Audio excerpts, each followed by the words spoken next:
임 교수의 강의 교재 제가 훔쳐왔어요. 이러면 안 되는데, 그 오시는 분들 너무 감사해가지고, 제가 임 교수 레벨업 강의는 실제로 비용을 내고, 우리 파트너스 같은 경우에는 그 비용이나 할인 부분들이 할인율이 굉장히 높죠. 비용을 내고 정말 우리 편철의 신, 편철 임 교수. 진짜 편철만 했어요. 정말 다른 부분들 환경이나 이런 부분들 같이 엮어서 보지만 어르신 관련해서만 하신 임 교수님의 레벨업 강의 서류를 조금 보면서 우리가 이제 서류를 보도록 하겠습니다. 기본적으로 등급 나오고 뭐 어떤 게 이런 거, 이게 기본적인 흐름들인데 대부분의 이제 기관들에서 초기 상담이라는 거를 간과하고 넘어가는 경우가 많아요. 근데 요즘 시스템들 보면은 뭐 엔젤이나 케어포 이런 거 다 초기 상담 기록지 쓰게끔 돼 있는데 이거의 고유 의미를 잘 모르시는 것 같아요. 이 조기 상담을 제대로 하셔야지 개인별 장기용 계획서라든지 위험도 평가, 욕구 평가, 급여 적용 계획서 작성하는 분이 다르잖아요. 이 상담하는 분은 관리자고. 그렇기 때문에 관리자하고 직원들의 소통 부분들이 좀 어느 정도 해결이 되거든요. 어르신이 상태가 안 좋은 부분들이 있는데 여기서 딴소리 하고 있고 서류를 다르게 쓰고 있어요. 서로 상담한 거랑. 그런 경우가 많아요. 실제 가보면. 그래서 그런 부분들을 다 맞춰주시고 그거에 맞게끔 급여 적용 계획서, 이게 그 다음 단계예요. 급여 적용 계획서 작성하고 계획에 따라 급여 제공을 한다는 얘기는요. 이 급여 제공 계획서를 작성하신 분이 서류로서 설명을 하든 말로 설명을 하든 우리 요양보호사 팀장님이나 요양보호 선생님한테 이거를 설명해 준다는 얘기예요. 이 어르신은 식사를 하실 때 이렇게 하셔야 되고 연식, 죽식을 드셔야 하고 이 어르신 부축 잘 하셔야 되고 이런 부분들을 어르신 새로 들어올 때마다 교육을 해준다는 얘기예요. 뭐에 따라서. 말이 아니고 급여 제공 계획서 작성한 거에 따라서 급여 제공 하려면 교육을 해준다. 여기 교육이에요. 그런 다음에 급여 제공 평가가 들어가고요. 그 다음에 제공 이후에 평가가 들어가고 다시 재계획에 따라서 급여를 제공하고 지속적으로 사이사이 계속적으로 상담을 하고 또 계획을 다시 바꾸고 욕구 반영 다시 해가지고 급여 제공 다시 계획하고 사례 관리했다가 또 변경했다가 평가 다시 하고 변경하고 하다가 나갈 때 종결 상담, 그러니까 연계 기록지 작성하고 나가는 거예요.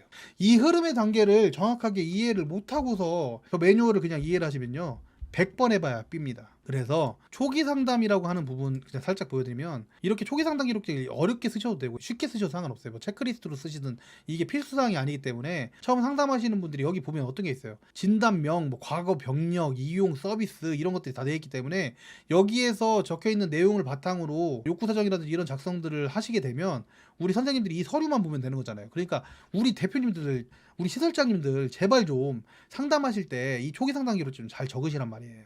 우리 지금 오픈하시는 분들, 창업 패키지에서 오픈하시는 분들 있죠? 다 이게 처음 서류라고 생각하고 하고 계신데 지금 5년, 6년 하신 분들이 밀릴 거예요? 그러시면 안 되죠. 이제 밀리지 마시고 좀 완벽하게 좀 하시기 바랍니다. 초기 상담은 이 일지가 아니더라도 시스템을 쓰셔도 되고요. 우리 기간에 맞게끔 만들어서 쓰셔도 되는 거고요. 입소 서류에서 지금 장교양 인정서라는 게 있고 개인별 장교양 계획서가 있는데 개인별 장교양 계획서 같은 경우에는 이렇게 주간보호를 이용한다고 하면 여기에 횟수가 나온단 말이에요. 여기 6회. 횟수가 나오는데 이렇게 6회가 나온 경우에는 그대로 6회를 하는 경우가 많잖아요. 근데 6회라는 게 우리 욕심상으로는 어때요? 6번을 해야지 수익 구조가 잘 나오니까 6번을 하겠죠. 그런데 그게 아니라 5번이라고 적혀 있고 방문 요양 따로 이렇게 하라고 적혀 있어. 그러면은 이게 주간보호만 한 기관 입장에서는 고민이 되거든요. 이게 5회가 아니라 우리 어르신이 어떻게든 6회를 이용하게끔 만들어 드려야 되는데 이거는 이거대로 하래. 또 이거대로 여기 적혀있는 대로 하라네. 그때 어르신한테 설득을 하고 어떠세요? 6회 하셔야 되는 상황이세요? 물어보면 대부분 주간보호 어르신보다는 보호자가 보내고 싶어 하거든요. 그러면 그거에 따라서 요청이나 이런 부분들을 변경을 해주셔야 된다는 거죠. 계약서는 제가 뭐 따로 설명하진 않겠습니다. 여기 보시면 변경 사유서를 작성을 하실 때 이렇게 이제 케어포 서류 쓸 때도 있고 엔젤 거 쓸 때도 있고 실제 자체 서류 쓸 때도 있는데 중요한 점만 말씀드릴게요. 수급자의 상태를 보면 치매 인지가 어느 정도 좋으나 자주 우울해하셔서 인지 프로그램 꾸준히 참여를 원하셨으며 이때 모셔달라고 하셨으며 월요일 토요일까지 이용하고 싶다고 보호자가 요구하셨음 이렇게 적혀있죠. 그리고 부담금이 얼마인지 여기 이게 핵심입니다. 여기 보시면 변경 사유에 대해서 이용자에게 충분히 설명하였습니다 라고 되어 있는데요. 저는 이게 케어포 서류 같거든요. 가장 마음에 안 드는 게 도장이 없어요. 보호자가 서명했다라는 게 여기 있어줘야 사실은 정확하게 이게 변경 사유를 이 요구에 의해서 했다라는 게 딱 표가 나는 거거든요. 이해되시죠? 그게 없어요. 그러니까 생각을 하실 때 우리 원래 5번을 6번으로 바꾸는 게 우리가 원해서 바꾸는 게 아니라 우리 보호자나 수급자가 원해서 바꾸는 것으로 그렇게 생각하시면 됩니다. 개별 장기용 계약서 변경 사유서, 그래서 우리가 지금 실제로 쓰는 게 이런 거예요. 저희가 드리는 서류, 우리 파트너스 프리미엄에만 제공하는 서류 같은 경우에는 이렇게 수급자나 보호자의 서명이 들어가 있습니다. 내용이나 이런 것들 들어가 있고 급여 꼭 들어가야 돼요. 본인 부담금이 변경되기 때문에 어르신들은 그냥 모르고 당한다는 느낌이 들 수가 있어요. 그렇기 때문에 정확하게 설명하고 서명까지 받아야 하지만 완벽한 급여 제공 변경 과정이다. 이거는 처음 계약을 할 때 5번에서 6번으로 바꿀 때, 4번에서 6번으로 바꿀 때 이런 본인 부담이 더 늘어날 경우에는 이런 부분들을 작성해서 서류를 완벽하게 맞추셔라. 그래야지 진짜 A를 맞을 수가 있다. 이런 말씀을 드리는 거고요. 뭐 여러 서류들을 지금 많이 갖다 놨네요. 변경 계약서를 쓴다고 하면 이런 서류들 작성해가지고 그때그때 변경 계약서 작성을 해주셔야 또 운영 규정상 맞는 업무가 될 수도 있고요. 뭐 제공하는 재료들 이런 부분들 임 교수님 강의니까 뭐 제가 다 할 건 없지만 기본적인 그 얘기 이제 요약원까지 같이 섞여 있어서 그렇습니다. 이런 분들도 있고요. 욕창 낙상 인지 같은 경우에는 날짜가 되게 중요해요. 네, 낙상연도 평가네요. 이렇게 여기 보시면 이 점수의 합계가 틀려가지고 이 부분이 인정이 안 되는 경우도 있고요. 작성 일자 그 급여 개시일 이 비교를 해보면 작성 일자는 13일이고 급여 개시일은 14일이잖아요. 이렇게 급여 개시일까지니까 웬만하면 급여 개시 전에 작성을 하시면 이거 그렇게 오래 걸리는 일 아니거든요. 그냥 바로 체크할 수 있잖아요. 이거 1, 2분이면 하지 않나요? 체크해놓고 점수 매겨놓고 그 다음에 욕창 되게 종류가 많네요. 욕창 점수 매겨놓고 합쳐서 놓고 날짜 일지만 언제 작성했는지 급여 개시일만 비교해가지고 작성해놓고 어려운 게 아니죠. 인지 같은 경우에도 인지기능검사 CIS로 하시든 아니면 KMMS로 하시든 우리가 평가상으로는 다 나오거든요. 근데 KMMS 같은 경우에는 지금 저작권 문제 때문에 CIS를 많이 사용하는 편입니다.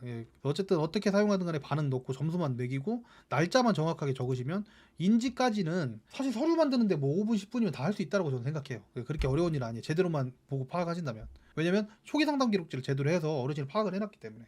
그렇게 해놓고 나서 욕구 사정을 작성을 하시는 건데요. 욕구 사정 기록지 작성을 할 때 보면 이렇게 허리와 다리가 많이 아프셔서 뭐 부축 도움 보조기구 이용하실 때 이런 내용을 쓰실 때 욕구 사정 기록지는 2가지만 기억하시면 돼요. 판단 근거 하실 때 처음에 하나는 어르신의 상태, 질병 상태, 그리고 두 번째는 여기 있는 내용들을 나열하는 것. 이것만 제대로 쓰시면 사실 별거 아니거든요. 영양에 대한 것도 양호하시고 일반식 드시고 뭐 어떻게 하신다라고 하시면 되고요. 틀니를 착용하시지만 일반식은 문제가 없어서 양호합니다. 이렇게 작성을 하시면 판단 근거도 다 작성할 수 있는 부분이고요. 지금 이거는 실질적인 거 제대로 적었는지 어쩐지 모르겠지만 실질적인 걸 보여주는 사례이기 때문에 잘못된 예시로 지금 뜬 거지만 실제로 작성을 하실 때는 저렇게 제대로 작성하시면 총평이 제대로 들어갑니다. 라고 이제 말씀을 드리는 겁니다. 이렇게 욕구해서 급여 제공 계획서 작성을 해서 통보를 하고요. 네, 이렇게 시간 분수 이런 거 필요시나 일이라고 돼 있는데 여기서 중요한 게 이렇게 각각 일 횟수 그 다음에 여기 보시면 개별적으로 어떻게 서비스를 하는지 상세 내용들 있죠. 이런 내용들이 바꾸는 것만으로도 급여 계획이 변경되는 것이거든요. 1 2회에서 20분에서 1 2회 30분을 바꾸는 것도 10분 10분 20분이 늘어나는 거잖아요. 그런 방식으로 해가지고 하시게 되면 이 부분 같은 경우에는 급여 제공 계획서 변경이나 이런 부분들이 사실 어려운 게 아니에요. 이거 한 줄만 바꿔도 실제 이전의 급여 제공 계획하고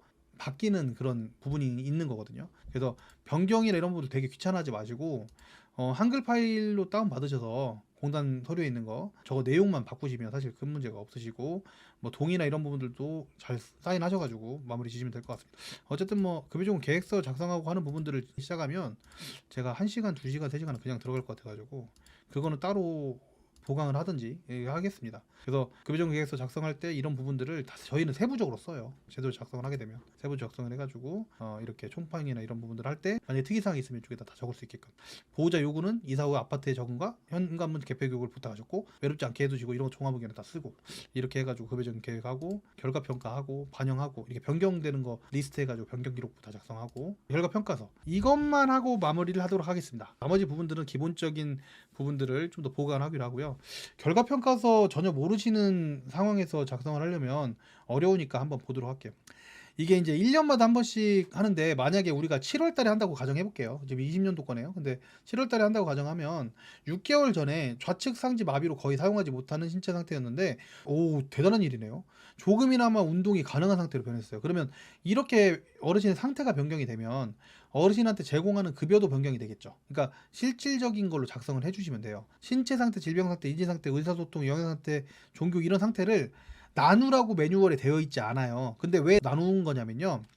그냥 만약에 총평만 이렇게 작성을 하잖아요. 그러면 이걸 총평을 머릿속으로 지금 어떤 능력이 있으셔야 되냐면 저 총평만 작성하시려면 진짜 전문가야. 우리 기관 직원들이 다 전문가라서 글쓰기 능력도 있어가지고 그거를 취업이 아니라 그냥 생각을 해가지고 글쓰기 하는 것처럼 만들 수 있으면 얘만 있어도 돼요. 그런데 그게 아니라면 신체 상태, 질병 상태, 실제 우리가 계획했던 내용들이거든요. 급여 종류들. 계획했던 내용들을 쭉 작성을 하고 그 내용을 어떻게 계획을 했었는지 제대로 계획을 했다면 그걸 적어주고 그거에 맞춰가지고 어떻게 바꾸겠는지. 다 바꾸라는 의미 아니에요. 질병 상태는 지금 같죠. 그 다음에 인지 상태 같은 경우에는 이렇게 조금 달라졌네요. 원래는 정상적이었는데 6개월 만에 잃어버리는 경우가 있었어요. 이렇게 변경되는 부분들을 모아서 여기다가 전반적으로 인지 기능이 예전보다 떨어졌다. 인지 기능을 위한 프로그램을 보강해서 적극적으로 참여하도록 하고 여기보다 더 잘 쓰려면 몇 분 더 늘리고 어떻게 제공을 하겠다. 라는 것까지 넣으면 훨씬 더 좋겠죠.